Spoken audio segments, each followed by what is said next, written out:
네, 한 주간의 IT 이슈를 살펴보고요. 그중에서 대응 전략과 함께 탑3 종목들 저희가 집중 분석하는 코너입니다. 오늘도 이형수 HSL 파트너스 대표와 함께합니다. 안녕하십니까? 안녕하십니까? 좀 걱정이 됩니다. 왜냐하면 실적도 좋아요. 근데 더 좋아야 돼 이러고 가이던스도 좋습니다. 더 엄청난 장밋빛이어야 돼. 이렇게 기준을 들이밀면 이거 통과할 기업이 몇이나 되겠습니까? 이걸 맞습니다. 어떻게 봐야 됩니까? 슈마콤도 뭐 생각만큼 나쁘지 않았는데 왜 이렇게 주가를 뺀 거죠? 결국 그 기대감이 너무 이제 많이 높아져 있다. 예. 이렇게 볼 수 있는 거고요. 네. 결국 이제 미국 빅테크들의 1분기 실적이 성장은 하겠지만 성장률로 보면 피크가 아니겠느냐 이렇게 이제 보는 시각들이 많은 것 같습니다. 벌써요? 일단 이제 우리 지난 실적 엔비디아 네. 한번 상기를 해보면요. 네네. 매출 성장률이 265%였고 네. 데이터 센터 매출 성장률이 409%였거든요. 네. 네, 다음 분기에 과연 그 숫자를 얼마나 할 수 있을까? 네, 맞습니다. 아. 결국 성장률에 대한 고민이죠. 그럼 이제 엔비디아 네. 실적이 5월 22일이잖아요. 네네. 실적이 나왔습니다. 근데 네. 실적도 또 좋아요. 네, 하고 이제 우리가 가이던스 좋아야 돼 막 이런 얘기 많이 했었는데 가이던스도 또 좋아요. 그런데도 주가를 빼요. 그러면 우리 어떻게 해야 됩니까? 이게 뭐 그냥 빼는 거잖아요. 실적도 맞습니다. 좋은데 가이던스 좋은데 주가 또 빼면 그냥 당해야 됩니까? 뭐 그렇게 만약에 조정이 온다 그러면 그런 조정이라면? 충분히 저는 다시 반등할 수 있다고 생각합니다. 음. 오히려 이게 이번에 좀 그런 실적이 나왔는데도 네. 불구하고 오히려 주가가 더 막 환호한다 그러면 음. 오히려 또 그게 더 안 좋을 거라고 봐요. 저 중장기적으로 보면.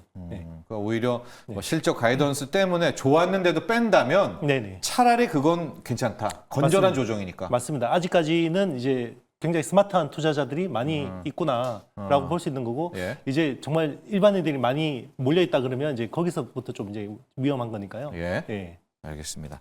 저희가 그래서 오늘은 AI 반도체 쪽은 5월 20일 어쨌든 대장인 엔비디아의 실적이든 향후 가이던스가 최종 판결자잖아요. 그래서 맞습니다. 그 전까지는 약간 방향을 틀어서 테슬라에 한번 초점을 맞춰보도록 하겠습니다. 자율주행 쪽. 여기도 결과적으로도 IT고 결과적으로도 인공지능 아니겠습니까? 맞습니다. 예, 그래서 자율주행 쪽으로 가봅니다. 바로 들어가 보도록 하겠습니다. 자율주행 관련한 탑3 들어가 보도록 하죠. 첫 번째가 현대오토에버입니다. 시작해 볼까요? 네, 일단 이제 레벨 3 자율주행차가 올 하반기부터 본격화됩니다. 네. 올 하반기에 뭐 나오는 거는 결국 이제 테슬라 FSD가 8월부터 이제 중국 판매 가능성이 높아지고 있는 네. 상황이고요. 그리고 이제 내년부터 신차 모델들 중에 이제 레벨 3 자율주행차가 많이 나옵니다. 예. 그러면 이제 기존의 레벨 2하고 레벨 3는 예. 과거 우리가 피처폰하고 거의 스마트폰의 차이만큼 굉장히 차이가 크거든요. 예. 그만큼 이제 많이 달라지고 컴퓨팅 방식이 많이 달라집니다. 네. 일단 컴퓨팅 방식이 어떤 부분에서 달라지냐면 앵커님께서 말씀하셨다시피 이게 AI가 되게 중요해지는데요. 네. 인지, 판단, 제어라는 요 세 가지 메커니즘을 통해서 진행이 되는데요. 인지라는 거는 이제 보고, 네. 듣고 네. 뭐 이런 것들이고요. 네. 그리고 이걸 데이터를 가지고 이제 AI가 판단을 하는 거고요. 이걸 가지고 이제 제어를 하는 건데 네. 이제 레벨 3 자율주행차가 이제 본격화가 되는 거죠. 네. 그러면 이제 현대오토에버가 이런 부분에서 어떤 그 역할을 하냐? 네. 현대차 그룹은 이제 레벨 3로 본격화되거든요. 네. 그럼 컴퓨팅 방식이 많이 좀 바뀝니다. 네. 기존에는 ECU라고 하는 전자 제어 장치 모듈들이 제각각 분산형으로 있어요. 네. 네, 그거를 ECU라는 모듈을 컨트롤하기 위해서 MCU라고 하는 약간 저사양의 반도체를 되게 많이 씁니다. 예. 지금은 굉장히 양을 많이 쓰는 상황이거든요. 예. 그런데 이게 레벨 3가 되면 중앙에서 통제를 해요. 그래서 우리 스마트폰의 AP 같은 것들이 예. 그게 한 3개 정도 테슬라는 쓰거든요. 예. 그걸 가지고 DCU라는 기존의 ECU에서 도메인 컨트롤러 유닛이라는 요 중앙 집중형으로 이렇게 이제 제어를 하는 거고요. 예. 그래서 이제 그 중앙에 굉장히 고성능의 칩이 예. 이제 모든 이제 말단까지 조정을 하는 거고요. 근데 이제 굉장히 자동차라는 게 갑자기 막 통신 긴박한 상황이 나올 수 있잖아요. 많이 나오죠. 맞습니다. 예. 그런 상황에서 약간 컴퓨터하고 저기 말단에 있는 어떤 이게 제어 장치가 예. 약간 이게 지연이 있을 수가 있잖아요. 네. 그럴 때는 근처에 있는 컴퓨터가 바로바로 커뮤니케이션해서 이걸 이제 제어를 하게 되거든요. 예. 그게 존 널이라는 기술입니다. 예. 존 널 기술이라는 예. 건데요. 그게 이제 앞으로 그렇게 가는데 예. 그러면 기본적으로 이게 어떤 테슬라 같은 경우는 도조 시스템이라는 게 있잖아요. 예. 그래서 슈퍼컴퓨터가 있고 네. 이걸 이제 그 디바이스하고 통신하면서 실시간 해주잖아요. 해주는 예. 거고요. 현대차는 없잖아요. 예. 그래서 클라우드를 써야 됩니다. 그래서 아마존이나 마이크로소프트 애저 같은 이제 클라우드를 써서 네. 그걸 해야 되는데 자동차 업체가 클라우드 업체하고 바로 이렇게 해서 이게 안 되잖아요. 안 되죠. 맞습니다. 갈 길이 먼 것 같은데요. 갑자기? 맞습니다. 그래서 네. 중간에 이 기계를 알고 네. IT를 아는 중간에 뭔가 이 허브가 필요한데 그게 현대 오토에버가 그런 현대차 그룹의 이런 부분들을 중간에서 담당하면서 이제 일을 하게 되는 거죠. 그러니까 컨트롤러다 이렇게 우리가 이해를 해볼까요? 자율주행을 할 때? 맞습니다. 그런 예. 이제 현대차 그룹에서 이 시스템이 바뀌잖아요. 예. 시스템이 바뀌는데 평생 기계 했던 사람들한테 갑자기 IT 하라 그러면 안 되잖아요. 예. 그래서 중간에 뭔가 버퍼 역할을 하는 그룹사라고 보시면 됩니다. 근데 결과적으로 현대차도 레벨 3로 가려면 네네. 테슬라 같은 정말 슈퍼컴퓨터 하나는 있어야 뭐 클라우드라도 뭐가 있어야 될 것 같은데 생각이 네. 번쩍 드는데요. 있으면 좋죠. 근데 글로벌 완성차 업체 중에서 그럴 여력이 있는 회사가 없습니다. 그러면 못 가요? 그러면 테슬라만 가나요? 아마 그래서 예. 테슬라를 빼면 네. 대부분은 이제 클라우드를 쓸 수밖에 없을 그렇죠. 거라고 생각하고 예. 있고요. 왜냐하면 클라우드에서 이제 빅데이터도 많고 컴퓨팅 파워도 제공해주기 때문에 그런 거고요. 현대차도 나중에 네. 돈을 많이 벌면 예. 이런 슈퍼컴퓨터 있으면 좋죠. 네. 근데 국내에서 그 정도의 슈퍼컴퓨터를 가지고 있는 회사 2개밖에 없습니다. 네. 삼성전자하고 네이버밖에 없어요. 그럼 결국 현대차, 삼성전자 합쳐 뭐 이렇게 네이버 뭐 그렇게 네. 손을 잡는 그림도 협업. 뭐 나중에는 기대할 수 있겠는데 아무래도 클라우드를 쓰는 게 편하죠. 예. 네. 아무래도 국내 업체라고 해도 네. 그렇습니다. 네. 자, 우리 자율주행 관련 탑3 이영수 대표가 뽑은 첫 번째 종목은 현대 오토 에버고요. 자율주행 할 때 현재 우리 슈퍼컴퓨터가 없기 때문에 클라우드를 갖다 써야 되는데 차와 클라우드를 연결해 주는 맞습니다. 그 역할을 현대 오토 에버가 한다. 네, 맞습니다. 이렇게 하면 이해하면 될까요? 맞습니다. 네, 첫 번째 종목 현대 오토에버 이렇게 정리해 보도록 하겠고요. 두 번째는 뭘까요? 탑3 관련한 이영수 대표가 뽑은 두 번째 종목 텔레칩스. 많이 언급됐던 자율주행 관련 종목입니다. 예, 텔레칩스 네. 한번 정리해 주시죠. 네, 텔레칩스는 팹리스 업체입니다. 네. 이제 반도체 설계를 하는 회사고요. 네. 그래서 이제 자기들 설계를 해서 파운드리에서 생산을 하는 건데 주로 어떤 칩을 하냐면 네. 자동차에서 이제 약간 비즈니스 모델로 보면 두 가지 축이 있어요. 네.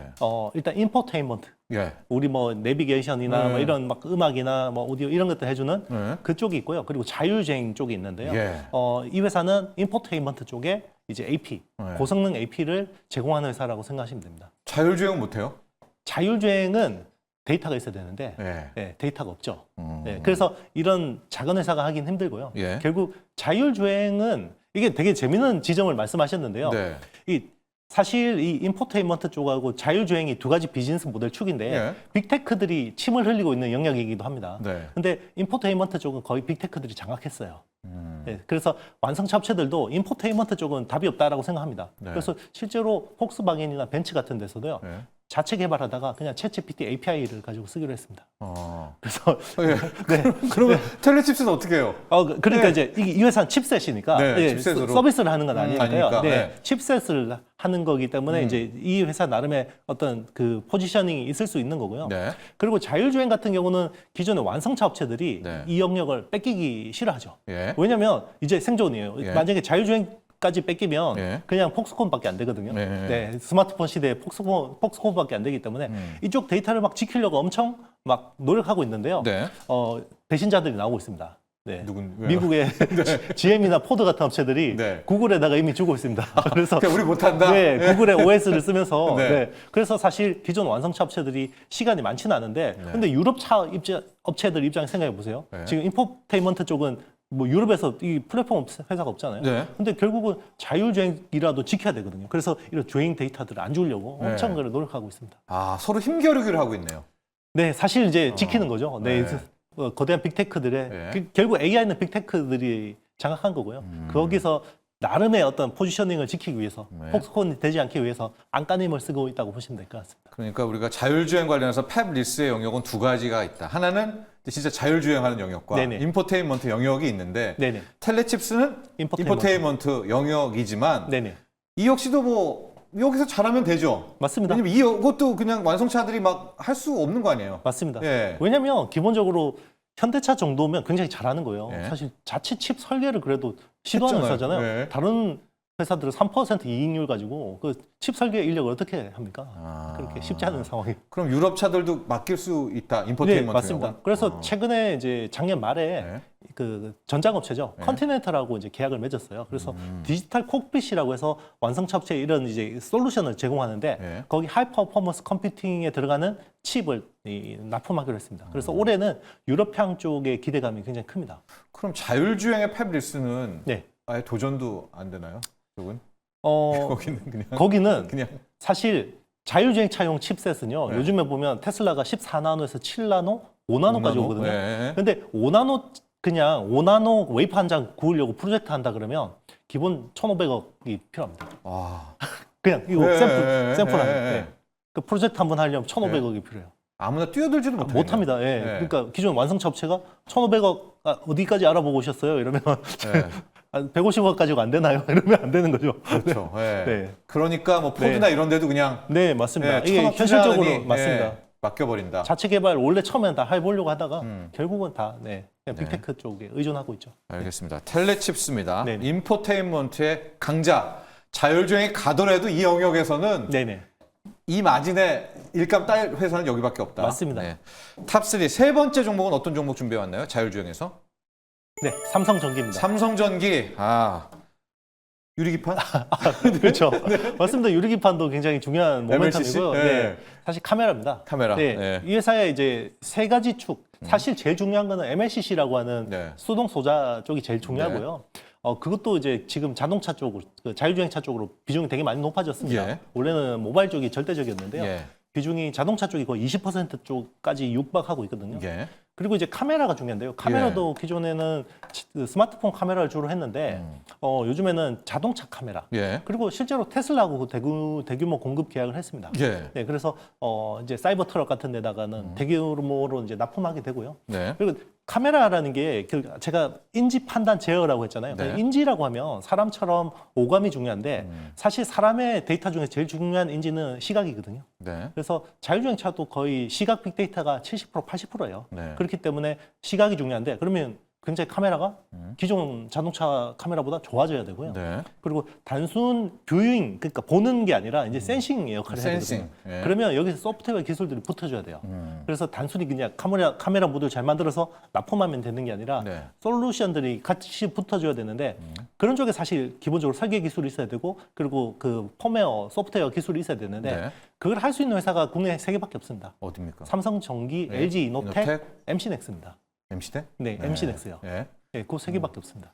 그런데 지금 유리기판 쪽이 같이 뜨는 이유는 그러면 자율주행하고는 관계 없는 거네요. 아직까지는 자율주행하고는 관계가 없는데요. 네. 왜냐하면 뭐 이 유리라는 게 네.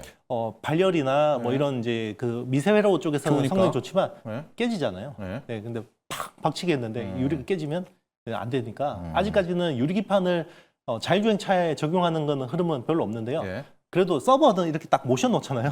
서버는. 그럴 때 네네. 용이다. 그럴 때는 이제 렉에다가 꽂아 놓는 거니까 네. 이제 그런 것들은 좀 아주 많이 진행을 하고 있는 거고. 근데 유리기판 쪽이 지금 왜 계속해서 시세가 오늘도 가고 있어서 그런 맞습니다. 거예요. 예. 왜냐하면 고객사들이 급해요. 예. 네, 왜냐하면 실리콘 인터포저를 가지고 기존에는 그걸 쓰잖아요. 기판? 네, 실리콘 기판. 네. 너무 비쌉니다. 실리콘 인터포저라고 하지만 사실 그게 기판이 아니라 네. 그냥 50나노 공정 반도체 칩이거든요. 예. 그걸 면적을 이만한 걸 쓰는 거예요. 예. 그러니까 많이 비싸죠. 네. 그래서 유리기판으로. 네, 그걸 유리기판으로 바꾸면 예. 코스트가 확 떨어지고요. 그리고 뭐 기존의 그 플라스틱 기판 대비해서는 열 방출이나 이런 게 좋으니까. 훨씬 좋으니까 예. 네, 고객사들 급해요. 그래서 AMD나 인텔이나 엔비디아 같은 업체들이 빨리빨리 줘. 그래서 당초 로드맵보다 2, 3년 당겨지는 추세고요. 예. 그리고 최근에는 애플도 우리 쓰겠다. 예. 했습니다. 네. 그래서 뭐 2026년 썰 나오면서 네네, 유리기판인데 삼성전기는 지금 뭐 유리기판에도 발을 걸치고 있고 MLCC도 있지만 카메라입니다. 네네, 맞습니다. 이미 이 자율주행은 카메라 플러스 인공지능 이걸로 이제 네네, 맞습니다. 라이다 안 돼요? 뭐 라이다하고 네. 레이다도 네. 그러니까 여기서 또 그 네. 약간 슬픈 지점인데요. 네, 슬픈 지점이에요. AI 기술 좋은 회사들은 그냥 카메라 가지고 합니다. 테슬라는 사실 슈퍼컴퓨터가 있잖아요. 예. 도조 시스템. 예. 그래서 카메라 8개 써서 예. 싸게 할 수 있어요. 예. 사실 그 현대차도 그 포티투닷이라는 회사가 똑같은 기술이거든요. 예. 그래서 이제 포티투닷을 인수해서 포티투닷의 사장님이 지금 현대차 그룹의 전체 차량 소프트웨어를 총괄하고 있어요. 네. 송창현 사장님이. 예. 그러니까 이제 현대차도 그거 하고 싶어요. 예. 근데 레이다하고 라이다를 안 쓰면 슈퍼 컴퓨터 AI 없으니까. 없으면 이거 렌즈만으로는 안 센싱이 됩니다. 네, 약하니까. 맞습니다. 정확하십니다. 네. 그러니까 테슬라만 할 수 있는 거네요. 맞습니다. 네. 오. 도조 시스템이 있어야지 가능한 거죠. 그러니까 우리 레이더, 라이다도 우리는 필요하네요. 네, 그렇죠. 왜냐하면 아. 라이다가 제일 비싸거든요. 그러니까 라이다가 이 비싼 하드웨어를 쓸 수밖에 없는 이유가 네. 결국 AI 기능이 떨어지니까 그런 겁니다. 네. 그러니까 최근에 자율주행 관련해서 카메라도 오르고 라이다도 오르는 것도 이유가 네네. 있었다. 그렇죠. 네, 여기까지 정리해 보도록 하겠습니다. 오늘은 자율주행 관련한 IT 탑3 종목 살펴봤습니다. 자, 오늘 여기까지 하죠. 이용수 대표였습니다. 감사합니다. 네, 감사합니다.